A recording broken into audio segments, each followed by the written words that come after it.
Nouveau live, Ultimate, Yannick Cordier. Donc, salut Yannick. Bonjour à tout le monde. Alors bon, on va nous dire quelques mots quand même avant de laisser la parole à Patrick. Patrick Sébille, que tout le monde connaît maintenant, qui est venu sur le stand Ultimate pour la deuxième année. Voilà, oui, dans le cadre de la distribution qu'on effectue pour l'Europe de A Band of Anglers, un groupe de copains pêcheurs, et c'est tout à fait ça avec Patrick, comme d'habitude. Voilà, donc là, on va parler. Le thème, c'est sur le programme, les astuces de Patrick. Alors, si on le laisse partir dans ses astuces, je vous garantis qu'on en a que jusqu'à demain. Pour 3 jours. 3 jours. Donc, on va faire livrer des sandwichs. Oui, la boisson, les sandwichs, le matelas, oui. Donc, Patrick est concepteur de leurre depuis de nombreuses années. Patrick, n'est-ce pas? Me trompe? Tout à fait, ouais. Tout à fait. Première leurre conçue, j'avais 8 ans, donc ça fait quelques années, effectivement. Bah, t'en as que 18, mais... Et demi. Exact. Donc, ce sont des leurres qui sont distribués par la société Ultimate Fishing, que l'on peut retrouver au magasin Vital Pêche ici également. Pas tous, parce que Patrick a aussi des petits secrets qui viendront dans le temps, bien entendu. Il a pris des petites nouveautés avec lui, histoire de nous émoustiller un petit peu, quoi. Histoire de... Allez, on y va, on commence avec quelle leurre Voilà, alors, ce leurre-là, je ne sais pas si on voit sur l'écran. Voilà, regarde. Ce leurre s'appelle le rotachade. Alors, il y a une chose qui est très simple à dire. Vous êtes tous pêcheurs ici, ça paraît assez évident. Et il y a des milliers, si ce n'est pas des dizaines de milliers de leurres à travers le monde. En fait, quand on pense ces dizaines de milliers de leurres qui existent, finalement, on peut les catégoriser sous à peu près 7 actions de nage. Donc, c'est pas beaucoup. Et mon idée, c'était de faire un leurre spécialement destiné en particulier à la pêche verticale, mais un leurre qui amène une action de nage vraiment différente et bonne, parce qu'évidemment, si c'est différent que ça ne prend pas de poisson, bien sûr que ça n'a pas d'intérêt. Eh bien, quand vous regardez ce leurre, on voit que c'est un leurre jumeau, en fait. C'est 2 petits leurres qui sont sur le même hameçon, parce que l'hameçon que vous voyez là, d'une pointe à l'autre, c'est le même. Donc, on fabrique d'abord cet hameçon, après on le met dans un moule, et là, on injecte les parties en métal qui sont ensuite peintes et habillées ici. Donc mon idée, c'était de faire un leurre qui me permette de pêcher en montant et en descendant, donc vertical. Également, qui glisse très bien dans les obstacles, parce que souvent, lorsqu'on pêche la perche, le brochet, le sandre, mais surtout la perche et le sandre, avec ce leurre-là, eh bien, on va aller chercher là où il y a des branches ou des souches, voire des cailloux proches du fond. Et donc là, comme avec un spinnerbait, où on a finalement un spinnerbait, on a cette tête plombée et l'hameçon, on a une tige métallique qui remonte, on a un angle qui repart et ensuite on a la palette à l'arrière. Ben, c'est le même principe quelque part, où on a cet angle finalement qui permet à ce leurre de monter, de descendre et donc de passer, de glisser contre des roches, contre des souches, avec très très peu de risque d'accrochage. Je ne dis pas qu'il n'y en a aucun, mais vraiment ils sont très très légers. Et donc déjà ça c'est important, on peut faire la verticale avec très peu d'accroche. Par contre, quand le poisson mord, on peut voir ici que les hameçons sont légèrement décentrés. C'est un leurre qui glisse bien dans les accros, mais par contre qui accroche très très bien la gueule des poissons quand ils mordent. Parce que c'est différent de glisser contre une branche et d'être dans la gueule d'un poisson. Donc ça, c'est le leurre lui-même. Mais qu'est-ce qui est vraiment unique ? Eh bien, c'est le fait que comme il est attaché au milieu entre les deux têtes de poisson, et que ces têtes de poisson sont plus larges, donc plus lourdes que le reste du leurre, eh bien, à la descente, ce leurre descend les 2 têtes vers le bas. Dès qu'on tire sur le sillon, automatiquement, il y a une rotation. C'est pour ça le nom du leurre, rotachade, c'est lié à la notion de rotation. Donc, il remonte. Donc, on peut faire des longues tirées et des longues descentes. Mais aussi, dès lors qu'on va faire juste de petits à-coups avec le sillon, de quelques centimètres avec la bonne cadence, eh bien, on va aller dans un 8e type de mouvement. C'est pour ça que je vous disais qu'il y a à peu près 7 mouvements qui couvrent les milliers, les dizaines de milliers de leurres existants dans le monde. Eh bien là, c'est un nouveau que j'ai breveté en l'occurrence. Et ça fait une rotation à 360 degrés, donc avec même très peu de mouvement, sans avoir besoin de tirer beaucoup sur la canne, eh bien vous avez un leurre qui, presque en faisant du surplace, va néanmoins tourner sur lui-même à 360 degrés, faisant pas mal de turbulences et d'éclats. Et c'est ça que les perches et les sandres aiment beaucoup. Alors, je vais en faire nager un maintenant. Là-dedans, j'ai cassé les hameçons. Hein, voilà, ces messieurs, ils veulent qu'on vienne ici vous montrer les leurs, mais il faut casser les hameçons. C'est un scandale. Un beau leurre tout neuf. Ouais, t'as envie de manger du black C'est bass au monstrueux. barbecue ce soir. Toi. Tu reviendras pêcher tout à l'heure. Voilà, donc vous voyez. Ah, tout à l'heure, je pourrais mettre des hameçons. Oui, on ira manger chez toi ce soir au barbecue. Allez-y, on va les mettre au barbecue les uns après les autres. Alors, vous voyez, donc si je fais une tirée assez longue, vous voyez, on voit bien que les deux têtes descendent en premier vers le bas. Ah, il y a quelqu'un qui est venu voir. Et donc, on peut avoir cette action assez longue si les poissons sont très actifs et très chasseurs. Par contre, si je dois faire plus du surplace, et souvent sur des eaux très froides, avec le cendre et la perche, c'est ce qui va marcher, eh bien, je vais faire juste mes tout petits à-coups. Et là, vous voyez que le leurre arrive à tourner sur lui-même, en fait, par le milieu, puisque c'est là où il est attaché, c'est là où il y a une petite agrafe, et qu'on a cet effet donc de rotation à 360 degrés qui est tout à fait unique. Voilà, et puis hop, on peut alterner, évidemment, on n'est pas limité à un mouvement. Il faut chercher ce qui marche. Et de temps en temps, ben, ça vaut le coup de pêcher le fond. Donc vous voyez, on pose carrément, un petit décollage, un coup ou deux, on repose. Quelqu'un qui est intéressé là. Non, je ne veux pas. Voilà, donc voilà l'action de ce leurre. Et pour pêcher avec depuis presque 2 ans maintenant, j'ai pris beaucoup de poissons. C'est un leurre très très efficace. Alors on peut également faire un peu de lancer ramener, également un maniage façon d'ailleurs poisson mort manié où on lance, on laisse couler, on met des à-coups, on laisse recouler. Ça prend aussi le poisson, mais vraiment le point le plus fort, c'est ce que je suis en train de vous montrer, c'est vraiment lorsqu'on est en vertical, en bateau, mais aussi du bord, hein, si vous pêchez secteur un peu profond, ou même si vous avez une bonne marche, il n'y a pas toujours besoin de pêcher très profond en vertical. Depuis une berge, si on a un bon tombant d'1 mètre à 1,50 m, c'est assez fréquent en fait qu'on ait à nos pieds quelques poissons et qu'une action de la sorte, vous voyez, ou depuis un pont aussi, enfin il y a plein de cas de pêche, voilà. Donc ça c'est vraiment, donc ça rentre dans le cadre de ces astuces, parce que je cherchais à avoir quelque chose qui marche bien en dandine, qui glisse bien dans les obstacles et qui a une action vraiment prenante et en plus pour le coup unique. Alors une question d'un internaute, est-ce qu'on peut mettre des petits leurres souples sur les hameçons? Alors, on peut tout à fait piquer ça, mais il y a un autre modèle qui sortira peut-être ici aussi, qui s'appelle le Rota Grub, où on a en fait 2 têtes plombées sur le même principe, et donc derrière, on peut tout simplement mettre notre leurre souple derrière, et là, on rajoute cet effet effectivement de nage avec leurre souple. Donc oui, ça existe. Et on peut là, sur cela, quand on le voit là, on a les 2 hameçons, on peut prendre un bout de curly tail, on peut couper, enlever le corps, dans ce cas-là, il n'y a pas besoin, et le piquer dans l'arrondi pour ajouter un petit peu de vie. Mais néanmoins, là, il y a déjà beaucoup de vie avec, vous voyez, ces petites fibres qui sont au bout des hameçons. Et donc, quand on regarde de plus près, là, évidemment, c'est peut-être un peu loin, mais quand on regarde dans l'eau, de plus près, mais dans l'eau qui a le mouvement, on voit vraiment que ces fibres ont beaucoup de vie et attirent. On le sait que les perches en particulier, mais même les cendres, tous ces petits mouvements, ça les attire, ça les rend curieux. Hein. On connaît leur réaction, on les voit venant et levant leur nageoire dorsale qui prouvent leur intérêt là-dessus. Et les résultats à la fin. Alors, autre astuce de Patrick. On vient de passer sur ce leurre. Et on va voir autre astuce. Voilà, alors, l'autre astuce, j'en ai qu'un ici. Alors, je vais d'abord le montrer là avant de le mettre dans l'eau, bien sûr. Alors, c'est ce dart spin que vous aviez été les premiers ici l'an dernier à découvrir ici en Europe. Donc, j'avais lancé avec donc, mon ami Yannick ici, la société Ultimate, ce dart spin qui est un leurre que j'ai créé il y a à peu près 25 ans, mais que j'ai finalement seulement amené dans le public récemment, avec un corps souple et une palette derrière. Donc, très bonne action, on le sait, il y a différents modèles sur le marché d'ailleurs, mais celui-là a la particularité qu'on peut le monter comme on veut parce qu'il y a des trous, il y a un plastique très très très résistant. Et également, lorsque la palette de queue tourne, elle crée des vibrations qui sont transmises au reste du corps par le fait qu'on a un petit brevet ici, on le voit un peu, je pense, par transparence. Ici, voilà. On voit qu'il y a un petit ressort à l'intérieur, c'est un système breveté qui fait que lorsque la palette tourne, il y a de l'énergie qui est générée, qui se transfère sur cette tige et qui donne cette énergie à tout le corps, et donc tout le corps a cette vibration. Et donc ce que je voulais montrer comme astuce, c'est en fait un des montages avec lequel ce leurre est proposé. Donc là c'est une nouvelle taille, 4 pouces et demi, on le voit ici avec une tête plombée classique, et on offre les 2 options. On offre également l'option du leurre seul que les pêcheurs peuvent monter sur absolument n'importe quel hameçon ils veulent.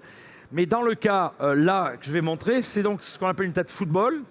Vous voyez, une tête qui est, donc à la différence d'une tête ronde, on voit là bien à l'image qu'on a une tête beaucoup plus large, plus massive, qui est parfaite pour les pêches au fond, alors verticale, mais également lancer ramener, ou également d'ailleurs en rivière, si on a de la truite et qu'il y a des trous, il y a des belles tatanes, où il faut donc pouvoir laisser couler. Et ces têtes-là permettent que dans l'eau, le leurre se pose vraiment ici. Alors regardez, si on pose le leurre ici, on voit qu'il se tient bien, alors que si on pose une tête ronde, ben, il n'y a pas de secret, ça roule. Donc on a beaucoup moins de risque d'accrochage, et c'est d'autant plus amplifié par le fait qu'on a mis un hameçon, qui est un hameçon, ce qu'on appelle un hameçon white gap ou texan. Alors là, pour les besoins du tournage, j'ai plié la pointe vers l'intérieur pour ne pas piquer de poisson, mais le gros avantage, c'est que vraiment, vous allez pouvoir pêcher perche, cendre ou truite dans des secteurs où au fond, entre les rochers, les branches, il y a peut-être pas mal d'accros, et vous allez réussir à passer pas mal. Encore une fois, il n'y a aucune solution qui n'accroche jamais, mais s'accroche vraiment très peu, et ça vous permet d'aller proposer votre leurre au fond, là où les poissons se trouvent régulièrement, et cachés, embusqués dans des secteurs difficiles de pêche. Eh bien ça passe très bien, ça marche très bien, ça pique très bien les poissons. Et on va voir que le mariage de cette tête, avec cet hameçon, mais aussi avec le corps de ce leurre qui est en fait flottant, le corps seul, hein, avec la palette il coule, mais le corps lui-même est flottant. Donc le corps, lui, veut monter puisqu'il flotte. Donc je mets de côté pour la caméra ici. Donc si le fond est là, la flottabilité du leurre fait qu'il veut monter, alors que cette tête le tient au fond. La hampe de l'hameçon sert de quille et le tient bien. Et donc on peut très bien pêcher à taper gentiment sur le fond. Alors, ça marche bien sur des poissons mordeurs de façon classique, mais ça marche particulièrement bien quand les poissons ne sont pas mordeurs. Quand ils sont à poste, qu'ils sont là, calés, des eaux très froides par exemple, je crois que beaucoup d'entre vous ici pêchez le cendre, hein, ça a toujours été un de mes poissons favoris, c'est directement un leurre et une façon de le monter qui est une très bonne astuce, qui est destructrice sur les cendres, parce qu'on va aller leur taper ça devant le nez, on va pêcher très lentement, on va laisser poser. Donc des fois, ça vaut le coup de laisser quelques secondes sans bouger, et puis là, faire tressaillir un petit peu le sillon pour que le leurre réagisse un peu à ça. De temps en temps, le faire sautiller carrément, et je crois qu'on va pouvoir le voir un petit peu dans l'eau. C'est donc vraiment une très bonne astuce, une très bonne façon de procéder que de marier ce type de tête avec cet hameçon et avec un corps. Alors ce leurre-là, ou plus généralement, un corps de leurre qui est flottant, qui aide vraiment donc à caler le leurre au-dessus. Allez, action. On va voir comment il va réagir. Hein. Ce leurre, ça fait 25 ans qu'il l'a réalisé, mais bon, il le montre que maintenant. Alors, je ne sais pas combien il a de leurre dans ses boîtes. La petite histoire, elle est très simple. C'est qu'à l'époque, je travaillais pour deux sociétés que je pense tout le monde connaît, qui sont de très bonnes marques, qui ont fait de très bons produits, qui étaient Mepps et Mr Twister. Donc une qui faisait du leurre métallique, Mepps, et Mr Twister des leurres souples. Et donc c'est la même société. J'avais donc fait ces prototypes, ça marchait très bien. Et c'était le patron de l'époque, quand j'ai proposé, après avoir testé mes leurres, quand j'ai proposé ça, il m'a dit non, je ne veux pas un leurre qui soit un mélange des deux marques. Chaque marque a son monde, je ne veux pas les mélanger. Donc c'est juste pour ça que c'était pas sorti. Et des années plus tard, avec ma marque Sebil, j'avais fait un leurre qui s'appelle le Stick Shad, d'abord un leurre dur, puis j'ai fait un leurre souple qui était creux et qui permettait justement qu'on attache une empile avec un émurion ou une palette, mais il fallait le faire soi-même. Et tout le monde n'aime pas bricoler, donc voilà, ça a mis 25 ans, mais maintenant ça y est, c'est dispo. Et Yannick peut confirmer, c'est déjà depuis l'an dernier un gros carton. Il y a des dizaines, vraiment 10 000 ou plus qui se sont déjà vendus. Ouais, plus de 10 000, ouais. Voilà, il est sur le catalogue. Sur une seule taille. Juste sur une taille, et ça, ce sont les nouvelles, voilà. Ouais. Et il y a combien de tailles d'ailleurs, Patrick, là, cette année? Maintenant, on a 4 tailles. Donc, ce qu'on vient de voir, c'est la 4 pouces et demi, qui est extrêmement passe-partout pour plein de cas de pêche, puisqu'on vient de voir une tête plombée, mais il y a celle-là aussi, on peut mettre un hameçon wide gap. Il y a une taille toute petite qui est la 3 et demi, parfaite pour les pêches très légères, truites, perches, aspes, etc. Et puis, carrément un 7, voilà, qui est, on le voit ici, un 7 beaucoup plus conséquent. Donc, on voit le 4,5 ici, on voit le 7, je ne sais pas si j'ai un petit ici, voilà, j'ai un petit. Ça vous permet de voir un petit peu la gamme, l'augmentation de gamme entre, voilà, On couvre toutes les espèces de carnassiers, de la perche à la truite. On commence par la truite, on va à la perche, on prend le cendre, naturellement le brochet avec le 7. Et pour les pêcheurs en mer, n'hésitez pas à l'utiliser, particulièrement pour le bar ou le loup, c'est une réussite. Non, c'est très clair. Alors, vous voyez, donc là, on arrive à voir le leurre. Je vais peut-être le mettre plus près de Voilà, on voit que les basses sont très intéressés, comme déjà l'an dernier. Ils adorent vraiment ce leurre. Voilà. On voit bien les attaques. Donc, vous voyez, on peut vraiment bien le faire rebondir. J'ai plié l'hameçon, hein, Ah non, on me dit pas que c'est... Ben, alors voilà, j'ai plié l'hameçon pour pas les piquer. Donc, vous voyez, il voulait vraiment pas le lâcher, le gars. Hein. Non, ils adorent ce leurre. Puis vraiment, tous les prédateurs, c'est vraiment un leurre très, très efficace. Donc vous voyez que là, quand je le travaille sur le fond, voilà, je vais essayer de sortir du logo, là. Voilà, qu'on dépasse un peu le logo. Donc vous voyez que lorsqu'il se pose, regardez la position sur le fond, vous voyez. Et c'est ça qui se produit, c'est ça qui est vraiment intéressant, parce que c'est ce qui permet à la fois de garder une position naturelle. Parce que quand un poisson est peu mordeur, ça peut mettre des secondes et des secondes, voire des fois des minutes avant qu'il se décide à mordre. Et on le sait, tous ceux qui pratiquent ça le savent, parce qu'on a ces situations où on voit les écrans au sondeur, on sait que les poissons sont sous nous, et on n'a pas de touche. Donc des fois, il faut du temps à ce qu'ils se décident. Et donc la capacité d'un leurre tel que celui-là, avec ce montage, de travailler ainsi sur le fond, d'être travaillé, vous voyez, très très gentiment. Alors, c'est pas limitatif. Vous voyez, on peut être carrément décollé.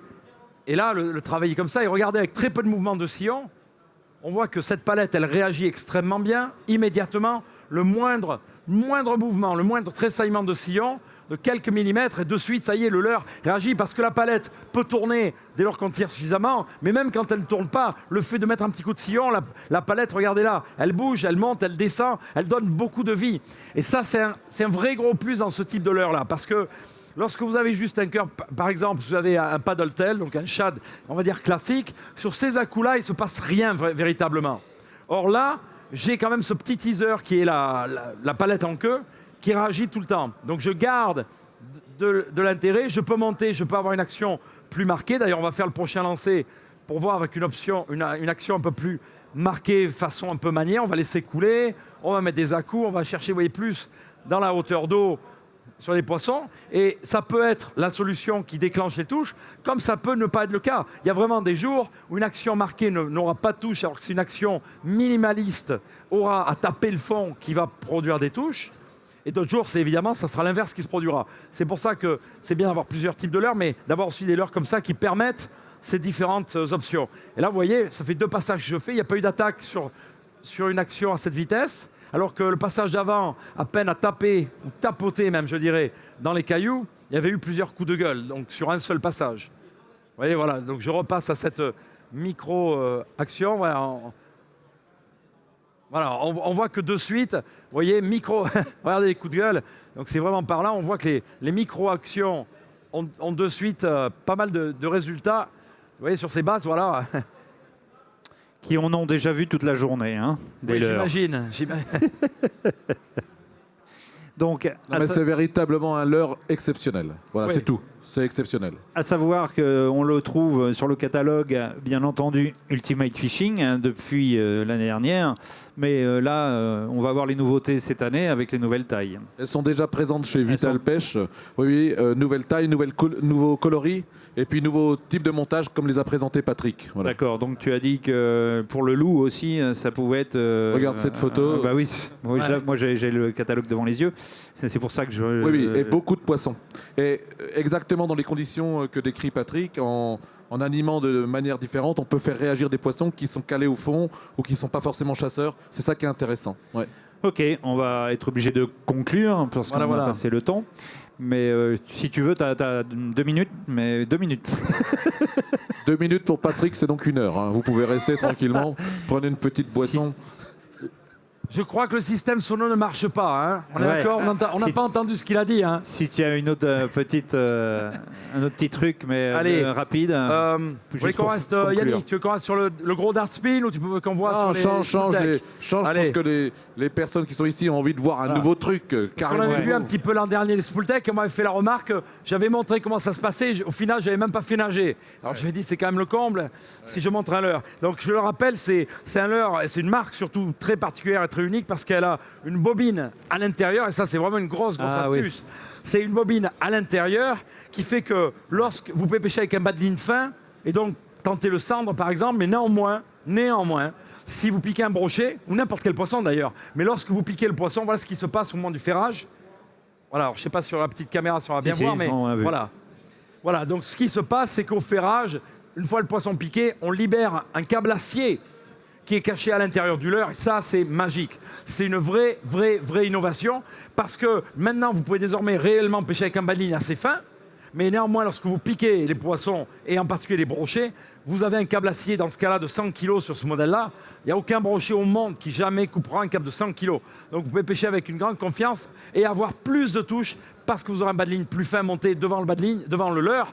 Et l'autre aspect néanmoins important, c'est que quand on perd un poisson typiquement, c'est parce que le poisson est mal piqué et quand il met des coups de tête, le bras de le levier que représente n'importe quel leurre, plus le poids du leurre, peuvent appuyer sur l'hameçon et donc le désengager de la bouche, ça veut dire décrocher le poisson. Et bien dans ce cas-là, dès lors que le poisson est piqué, grâce à ce câble acier, le poisson est piqué mal peut-être, mais le leurre n'est plus immédiatement ensemble solidaire de l'hameçon, il n'y a plus le poids, il n'y a plus le bras de levier du leurre, et à ce moment-là, sur des coups de tête, on décroche beaucoup moins, et donc ce leurre-là, cette marque-là, Spooltech, aide également à mettre au sec plus de poissons. Donc c'est une énorme avancée dans le monde de la pêche. Et cette année, donc Yannick et Ultimate Fishing ont donc décidé de faire venir cette marque. Donc elle présente ici sur le salon et sous peu chez pas mal de détaillants. On voit ici, par exemple, donc, le modèle qui s'appelle Fatty, ça veut dire grassouillé, ce qui me ressemble un peu, je sais. Je veux dire que tu le dises. Hein.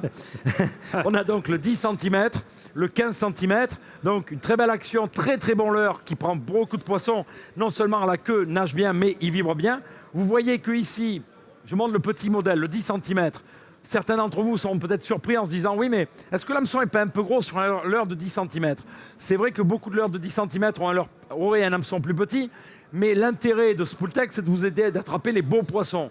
Donc l'hameçon qu'on a mis là-dessus, sur ces différents modèles, est là vraiment pour dire « Si vous piquez un poisson de belle taille, de taille conséquente, eh bien, vous aurez un hameçon qui tient la route. » Donc le jour, mettons, vous avez des brochets d'1 mètre qui chassent sur des gardons de l'année, eh bien, vous aurez un hameçon qui ne s'ouvrira pas sur un brochet d'1 mètre. Et si vous pêchez en rivière, qui a des ablettes qui se font chasser, mettons, par des silures de 20 ou 25 kg, pareil, votre hameçon ne s'ouvrira pas parce que dès le départ, il est conçu dans l'optique que ce leurre est fait pour prendre de beaux poissons. Voilà. Donc ça, c'est énorme astuce que d'utiliser les leurres Spooltech. Énorme avantage pour vous comme pour moi en tant que pêcheur de carnassier. Ok, merci Patrick. Et vous voyez, le leurre est protégé également puisque on peut réintroduire l'hameçon après et le leurre reste protégé puisqu'il est indépendant de la gueule du poisson lors du combat. Donc, bah oui. Merci Pat. Merci Patrick. On peut applaudir Patrick. Patrick Sébilin qui est concepteur de leurre depuis de nombreuses années et qui nous fait le plaisir d'être ici. Merci à toi Patrick. On le retrouve sur le stand d'Ultimate Fishing aux côtés de Yannick, bien entendu. Oui, avec plaisir et il vous donnera tous les conseils pour vous guider dans votre future saison de pêche. Merci. Quant à nous, on se retrouve dans un court instant, ici même sur ce plateau, pour un nouveau direct avec d'autres leurres. Vous allez voir, et notre ami Yuzuke va faire le déplacement. A tout de suite.